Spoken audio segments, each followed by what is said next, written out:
নমস্কার শ্রোতা বন্ধুরা, সন্ধ্যায় গল্পের আসর ইউটিউব চ্যানেলে তোমাদের সবাইকে স্বাগত। আজকের গল্প পদ্মপাতায় জল কলমেরই মিতাবার। ছোট গোল টেবিলে মুখোমুখি শুভদীপ আর প্রবাল। 2 প্লেট চিকেন আর তন্দুরি রুটি অর্ডার দেওয়া হলো। বেশ তাড়াতাড়ি খাবার এসে গেল। খেতে খেতে দুজনের মধ্যে কথা চলতে থাকে।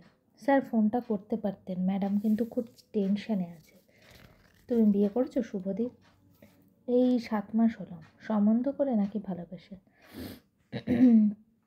আমার স্ত্রী আর আমি এক স্কুলে ছোট থেকে পড়াশোনা করেছি, ছোটবেলা বান্ধবী। বাহ, তাহলে তো তোমাদের সম্পর্কে পরস্পরের অজানা কিছুই নেই। Very good. স্যার একটু কথা বলবো? বলুন, রাগ করবে না? আন্দাজ করতে পারছি। বিতানের ভাইয়ের কথা শুনে সেটাকে ধ্রুবর সত্যি মনে করবেন না। নিজের বুদ্ধিতে যাচাই করুন। ভেঙে ফেলা খুব সহজ, গড়তে কজন পারে। মৃদু হাসল প্রবাল। তুমি খুব সুন্দর কথা বলো শুভদীপ। তোমার সাথে এখানে এসে আমার বেশ ভালো লাগলো। চলো এবার ওঠা যাক। খাওয়া শেষ করে একটা ক্যাব বুক করলো প্রবাল। শুভদীপকে নিয়ে সানরাইজের দিকে রওনা দিল। সানরাইজে পৌঁছে যাওয়ার পর শুভদীপ বলল, স্যার আপনার ফ্ল্যাটে বিধান চ্যাটার্জি ব্যাগটা রয়েছে, ওর কলিগরা কাল ওটা নিতে আসবে। আপনার সাথে সিকিউরিটি যাচ্ছে, ওর হাতে দিয়ে দিন। আচ্ছা, আর শুভদীপ তুমি একটু দোতলার মিসেস সেনকে জানিয়ে দাও আমি আমার ফ্ল্যাটে আছি। প্রবালের কথা শুনে অবাক হয়ে তাকিয়ে থাকে শুভদীপ। তারপর মাথা নেড়ে বলল, আচ্ছা। প্রবাল সিকিউরিটিকে নিয়ে নিজের ফ্ল্যাটে ঢুকলাম।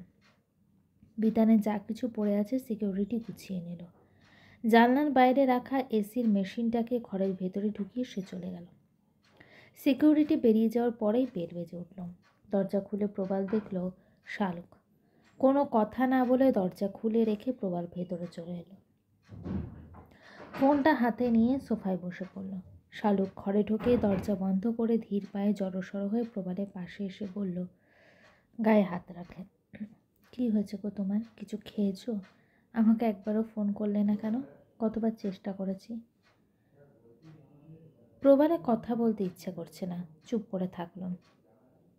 শালুক অসহায় হয়ে আবার বলল, এমন করছো কেন তুমি? তুমি তো এমন ছিলে না। শালুক সত্যিই বুঝতে পারছে না প্রবালের এই হঠাৎ পরিবর্তনের কারণ। সে জানে বাড়ি ফিরে আজ রাতে বিতানের কথা সব খুলে বলবে। সে না বললে বিতানের কথা প্রবালের জানার কথা নয়। প্রবালের বিরক্তি মাত্রা ছাড়িয়ে যাচ্ছে। তবু নিজেকে নিয়ন্ত্রণ করলো সে। আমি নার্সিংহোমে ডেড বডির সামনে ছিলাম, ফোন রিসিভ করা সম্ভব হয়নি। আমি কেমন আছি, কি খেলাম, তোমার জানতে ইচ্ছে করলো না একবারও? প্রবালের নাকের পাটা ফুটলে উঠল। একটুক্ষণ চুপ থেকে গলা চড়িয়ে বলল, না, ইচ্ছে করেনি। কি করব? ইচ্ছের ওপর তার কারোর হাত নেই। 10 মিনিটের মধ্যে বেরোবো, কাল ভোরের ট্রেনে শিলিগুড়ি যাচ্ছি। তুমি যাবে কি না জানিয়ে দিও, বাড়ি গিয়ে টিকিট কাটবো। উঠে পড়ল প্রবাল। এক নিঃশ্বাসে কথাগুলো বলে বাথরুমে ঢুকে গেল। স্বর ফুটছিল না শালুকের। কেউ যেন রুমাল গুজে দিয়েছে তার মুখে। হঠাৎ তার শীততারা বেয়ে নামতে থাকে কনকনে জলের স্রোত। টিউবের আলোয় দরজার পাশে পরিষ্কার দেখতে পেল বিতানকে। চোখ মুখ কেমন সাদাটে, ঝকঝকে সাদা দাঁত বার করে অদ্ভুতভাবে হাসছে। নিঃশ্বাস বন্ধ হয়ে এলো শালুকে। কোনো রকমে বলল, কেন এসেছ? কি চাও তুমি? দেখতে এলাম তোর বর তোকে ঠিক কতটা ভালোবাসে। শালুক 2 কানে হাত চাপা দিয়ে চোখ বন্ধ করে নেয়। সোফার মধ্যে মুখ গুজে আর্তনাদে ফেটে পড়েন। শালুকের চিৎকার শুনে হন্তদন্ত হয়ে বাথরুম থেকে বেরিয়ে আসে প্রবাল। তখনও একভাবে মুখ গুজে চিৎকার করে যাচ্ছে শালুক। প্রবাল দ্রুত পায়ে এগিয়ে এসেও থমকে গেল। শালুককে স্পর্শ করতে পারল না। কেউ যেন পেছন থেকে তার হাত দুটো টেনে ধরল। হাতে গোনা কয়েকটা দিন পর বাঙালির শারদ উৎসব। শহর কলকাতা ক্রমশ সেজে উঠেছে আলোর মেলায়। রাতের শহরে বাইপাসের আলো ঝলমলে রাস্তায় ছুটে চলেছে অসংখ্য গাড়ি। ছুটে চলা গাড়িতে প্রতি রাতে কত বিচিত্র, কত গল্প ডানা মেলতে থাকে। কোনো গাড়িতে সারাদিন কাজের পর ক্লান্ত প্রেমিক হয়তো তার দূর শহরে থাকা প্রেমিকার সাথে ফোন আলাপে ব্যস্ত। কিভাবে দুজনে এক শহরে থাকতে পারে সেই পরিকল্পনাই করে চলছে। কোনো গাড়িতে দিনের শেষে বাড়ি ফেরার পথে প্রেমিক যুগল হাতে হাত রেখে ভবিষ্যতের স্বপ্নে মশগুল রয়েছে। আবার কোনো গাড়িতে হয়তো কেউ স্বপ্ন ভাঙার যন্ত্রণা বুকে নিয়ে গন্তব্যে ছুটে চলেছে। ঠিক যেমনভাবে এই অসংখ্য গাড়ির ভিড়ে আজ ছুটে চলেছে প্রবাল আর শালুকের হলুদ ট্যাক্সিটা। দুদিকে জানলায় নীরব দৃষ্টিতে তাকিয়ে আছে দুজন। গাড়িতে উঠে প্রবাল তার অফিসের ব্যাগটা মাঝখানে রেখে দিয়েছে। অদৃশ্য পাঁচিলখানা শালুকের চোখ এখন সত্যিই দৃশ্যমান হয়ে উঠেছে।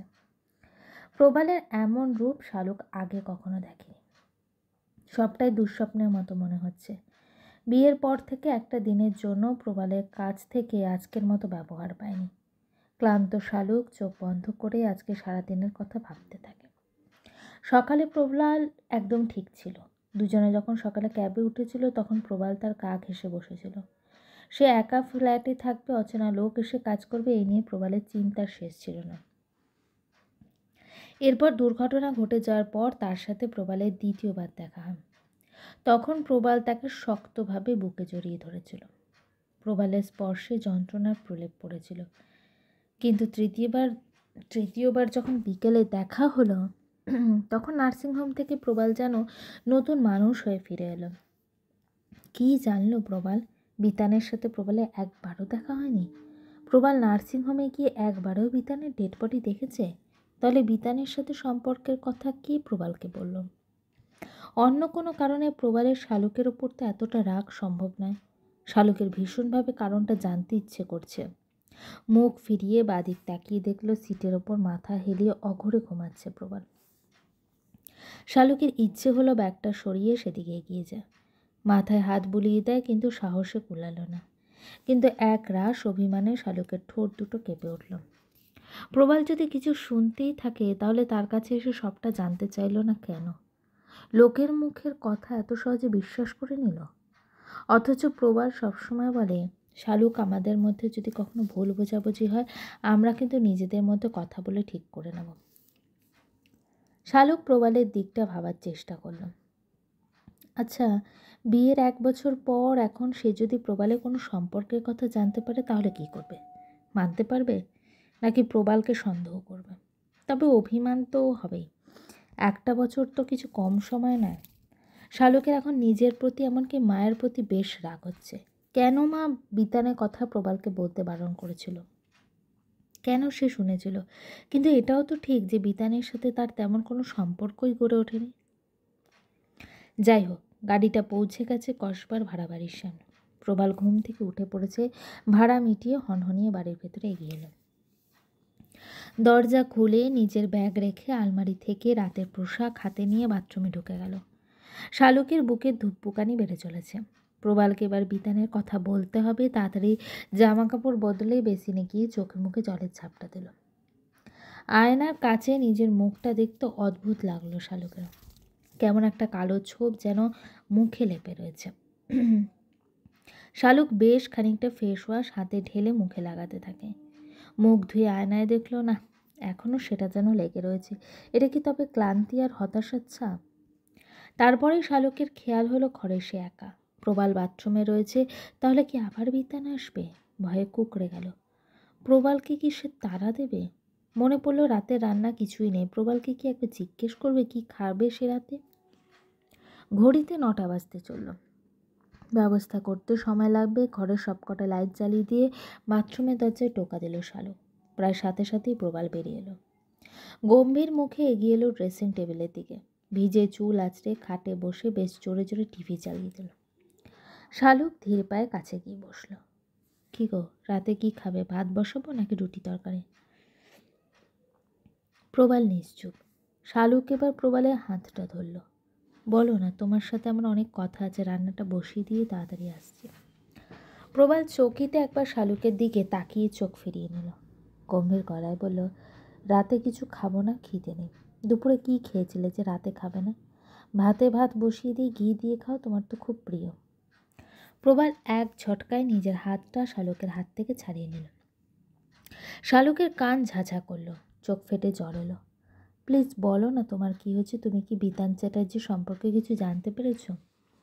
রিমোট দিয়ে টিভিটা মিউট করে নিষ্ঠুর দৃষ্টিতে প্রবাল তাকালো শালুকের দিকে। কি জানবো? না মানে, শালুকের কথা জড়িয়ে যাচ্ছে। ঠিক কিভাবে শুরু করব ভাবতে সময় নিল।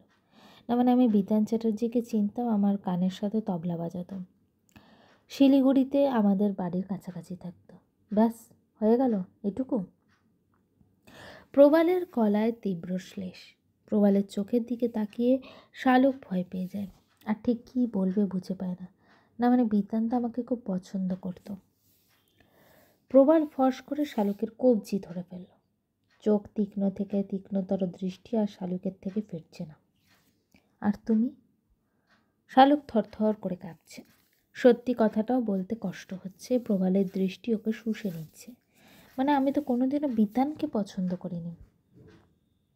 শালুকের কবজি ছেড়ে দিল প্রবাল। রাগে গড়গড় করতে করতে বলল, মিথ্যেবাদী, আমি আর একটা কথাও শুনতে চাই না। বাকি কথা বাবা মায়ের সামনে হবে। কাল 5টায় বেরোবো। শালুকের 2 চোখ জলে ভেসে গেল। বড় অসহায় লাগছে তার নিজেকে। কি করে সত্যিটা বোঝাবে প্রবালকে? তবু শেষ চেষ্টা করল। হোগো, কেন বিশ্বাস করছো না আমাকে? আমার পুরো কথাটি একবার শোনো, আমি সব বলছি। Shut up! বিকৃত স্বরে চিৎকার করে উঠল প্রবাল। 1 বছর 365 দিনে বিতানের কোনো কথা বলতে পারলে না। বিতান নামটা পর্যন্ত আমি তোমার মুখে কোনোদিনও শুনিনি। আজ বিতান যখন মারা গেল, সব কিছু জানাজানি হয়ে গেল, তখন আমাকে বলার কথা তোমার মনে হলো? ভালো মানুষের মুখোশের নিচে থাকার আর দরকার নেই। তোমাকে আমার চেনা হয়ে গেছে, আমি আর তোমার কোনো কথা শুনতে চাই না। গল্পটি কেমন লাগলো অবশ্যই আমাকে কমেন্ট করে জানিও। আর আমার চ্যানেলে গল্পগুলো যদি তোমাদের ভালো লেগে থাকে, চ্যানেলটিকে সাবস্ক্রাইব করে পাশে থাকো।